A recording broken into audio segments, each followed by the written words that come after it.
Қазіргі таңда қаламызда көп қабатты үйлерді жаңарту мақсатында құрылыс жұмыстары жүргізілуде.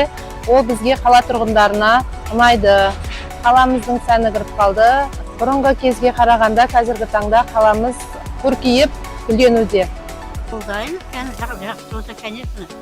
Жақсы болғаннан кейін бәрі әдемі болып тұрса, өзімізге де дұрыс қой енді. Қабатты үйлердің сырты әсемденіп, көркейіп, бұрынғыға қарағанда халыққа ұнап жатыр.